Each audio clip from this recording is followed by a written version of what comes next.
नमस्कार दोस्तों, आज हम बात करने जा रहे हैं स्टमक के बारे में। दोस्तों, स्टमक कहां पर होता है और ये कितना भरा हुआ होता है, तब इसकी क्षमता क्या है, और जब ये खाली होता है तब क्षमता क्या है, और क्षमता से अधिक भी होता है तो इसकी क्षमता क्या है। दोस्तों, स्टमक यहां पर होता है। तो बात करें स्टमक के और स्टमक के डिसऑर्डर के बारे में आपको बताएंगे। स्टमक में कौन कौन सी बीमारियां होती है, उन सभी के बारे में इस वीडियो में हम चर्चा करेंगे दोस्तों। और वीडियो को आप लोग लाइक नहीं करते हो, बिल्कुल थोड़ा सा वीडियो को लाइक कर दिया जाकर कमेंट कर दिया करो दोस्तों। डिसऑर्डर द स्टमक, अमाशय के disorder. Stomach is a hollow organ. Stomach hollow organ means फूला हुआ एक ऑर्गन होता है जो साइड ऑफ द डायफ्राम के नीचे होता है। जब स्टमक खाली होता है, जब हमारा पेट ये खाली होता है, तो इसकी क्षमता होती है 50 ml। आप समझ नहीं सकते हैं 50 ml कितना सा होता है।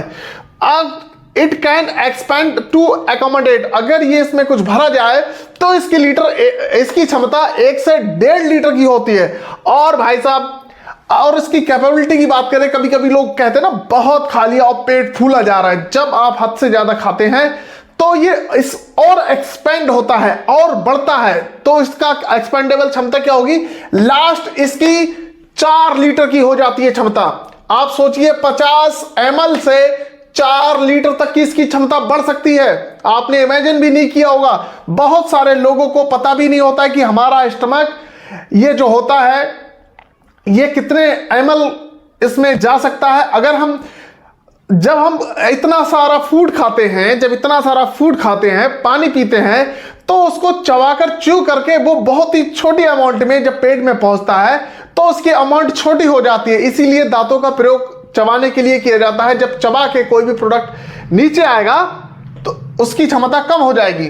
तो दोस्तों, it is capable of expanding up to 4 litre तक की इसकी क्षमता है। दोस्तों, डिसऑर्डर की बात करेंगे स्टमक की, बाद में पूरी एनाटॉमी पढ़ाऊंगा। अभी सिर्फ मैं डिसऑर्डर की बात कर रहा हूं, इससे कौन कौन से रोग होते हैं। तो पहला है दोस्तों गैस्ट्राइटिस। सबसे ज्यादा होने वाला पेट का रोग होता है गैस्ट्राइटिस। जनरली अमूमन कोई भी चीज खा लेगा तो उसको गैस्ट्राइटिस हो जाती है। क्या होता है gastritis? Inflammation of the gastric mucosa, acute और क्रोनिक। हमारे जैसे ही कोई चीज खाते हैं तो इन्फ्लामेशन हो जाता है गैस्ट्रिक म्यूकोसा में। ये तुरंत का भी हो सकता है और पहले का भी हो सकता है। एक्यूट मींस तुरंत का, और क्रोनिक मींस पहले का, काफी पुराना भी हो सकता है दोस्तों। तो कॉज क्या होते हैं गैस्ट्राइटिस के? एक तो infection with bacteria Helicobacter pylori. इसका इन्फेक्शन होता है, एक बैक्टीरिया है, ये कैसे भी जा सकता है। और कैसे होगा? एक्सेसिव कंजम्पशन ऑफ अल्कोहल, ज्यादा अल्कोहल पीने से। और क्या है? एस्पिरिन, एक एस्पिरिन टेबलेट आती है, उसको ज्यादा खाने से। और antacids and non anti inflammatory drug जो होती हैं, दर्द की दवाइयां खाने से भी गैस्ट्राइटिस कॉज होता है। और रिपीटेड एक्सपोजर टू रेडिएशन, अगर बार बार आपको रिपीट कर रहे हैं, एक्सरे कर रहे हैं, कोई ऐसा रेडिएशन ले रहे हैं जिससे कि बार बार आप कर रहे हैं, तो उसके एक्सपोजर से भी गैस्ट्राइटिस होती है। बहुत कम लोगों को पता होता है ये। तो दोस्तों, कॉज ऑफ क्रोनिक गैस्ट्राइटिस के, तो एक्यूट के हो गए, ये क्रोनिक के भी हो सकते हैं, एक्यूट के भी हो सकते हैं। तो एक्यूट के क्या होंगे? Chronic infection of Helicobacter pylori. ये बैक्टीरिया हेलिकोबैक्टर पाइलोराई, इसका भी बहुत दिनों से इन्फेक्शन हो। Long term intake of alcohol, ज्यादा समय से हम दारू पीते हो, रोज पीते हो, बहुत सारे दिन हो गए हों, महीने हो गए हों, साल हो गए हों। लॉन्ग टर्म एनसेड, एंटी इंफ्लामेटरी दवाइयां, दर्द की दवाइयां जो होती हैं, जो जोड़ों में दर्द की दवाइयां होती हैं, एंटी इंफ्लामेटरी हम इनको कहते हैं, इनका बहुत लंबे समय से सेवन करना गैस्ट्राइटिस का कारण है। इसमें क्या क्या लक्षण उत्पन्न होंगे दोस्तों? इपीगैस्ट्रिक पेन, यहां पर बिल्कुल डायफ्राम के नीचे, यहां पर ये गोल गोल, यहां पर इतनी स्टमक है, यहां पर पेन होगा। नोजिया होगी, जी मचलाएगा, वॉमिटिंग होगी, एनोरेक्सिया, भूख की कमी हो जाएगी, इंडाइजेशन होगा, खाना पचेगा नहीं, discomfort, feeling of the fullness, आपको लगेगा कि यार पेट बहुत फूला फूला रहता है। आप जनरली पेशेंट हमसे कंप्लेन करता है कि हमारा पेट बहुत फूला फूला रहता है, हम कुछ भी चीज खा लेते हैं तो पेट हमारा फूल जाता है। और वेल्चिंग, डकार आएगी हमको, बहुत खट्टी डकार आएगी इसमें। और दूसरा होता है गैस्ट्रिक एट्रोफी। गैस्ट्रिक एट्रोफी इसमें क्या होता है दोस्तों, muscle of the stomach shrink, जो स्टमक की मसल होती हैं वो श्रिंक हो जाती हैं, सिकुड़ जाती हैं।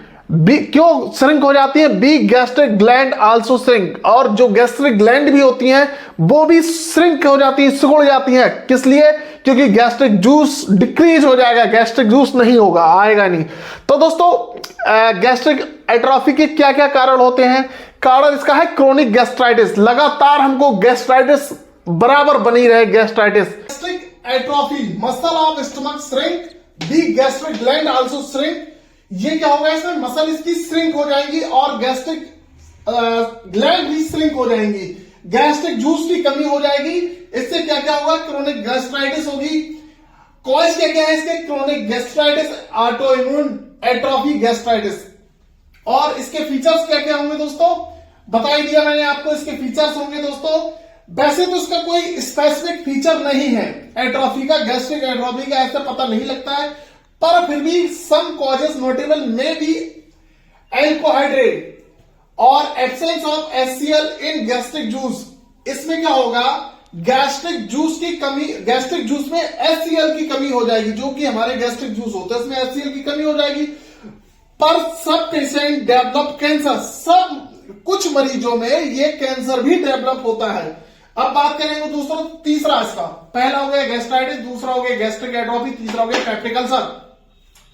अल्सर ये बहुत ही इंपॉर्टेंट है दोस्तों। Ulcer means the erosion of the surface any organ due to shedding और slicing in the inflamed necrotic. कहां क्या मतलब हुआ इसका, अल्सर इरोजन हो जाएंगे, जख्म हो जाएंगे आपके, ड्यू टू बाहर का जो लोकल टिश्यू होगा वो सड़ने लगेगा और वहां पर पेप्टिक अल्सर फाउंड होगा। ये किसी भी मसल में, कहीं भी, किसी भी ऑर्गन में हो सकता है, मगर यहां अपन बात कर रहे हैं पेप्टिक अल्सर की।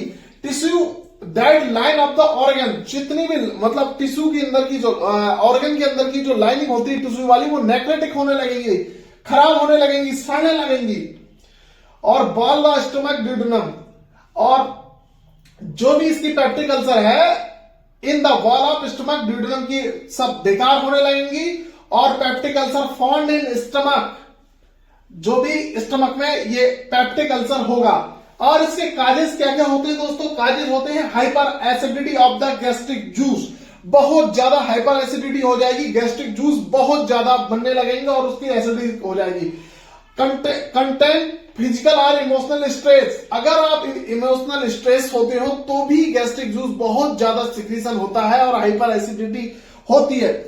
Food with excessive spicy smoking long term anaesthetics, तो दोस्तों इसमें अगर बहुत ज्यादा आप फूड स्पाइसी लेते हैं या बहुत लंबे समय तक स्मोकिंग करते हैं या बहुत लंबे समय तक आप एंटी इंफ्लेमेटरी ड्रग जैसे आइबुप्रोफेन वगैरह खाते हैं, दर्द की गोलियां खाते हैं, तो ये फाउंड होता है। इसमें भी क्या लक्षण होंगे दोस्तों, नोजिया होगी, तबीयत घबराएगी, वोमिटिंग होगी, हीमेटेमेसिस होगी मींस उल्टी होगी, haem means blood emesis means उल्टी, तो इसमें खून की उल्टी होगी आपकी, हार्ट बर्न होगा, आपको लगेगा ना यहाँ जल रहा है बहुत ज्यादा, एनोरेक्सिया भूख की कमी, जब भूख की कमी होगी तो लॉस ऑफ वेट, आपका वजन कम हो जाएगा। नेक्स्ट है जोलिंजर इलोजन सिंड्रोम, तो इसमें क्या होता है, secretion of excessive HCl in the stomach, इसमें जो HCl का सिक्रीशन होता है वो बहुत ज्यादा बढ़ जाता है आपके स्टमक में। तो इसके कॉज क्या क्या होंगे दोस्तों, कॉज है the disorder of the cause by tumour, tumour of pancreas, pancreas का ट्यूमर हो सकता है, pancreatic tumour, large quantity of gastric juice, जब पैंक्रियाटिक ट्यूमर होगा तो बहुत क्वांटिटी में गैस्ट्रिक जूस का सिक्रीशन होगा। इसके क्या फीचर देखने को मिलेंगे, बाइसेप एब्डोमिनल पेन, यहां पर पेन दर्द होगा, डायरिया होगी, डिफिकल्ट ईटिंग, खाना खाने में बहुत परेशानी होगी, ऑकेजनली हीमेटेमेसिस।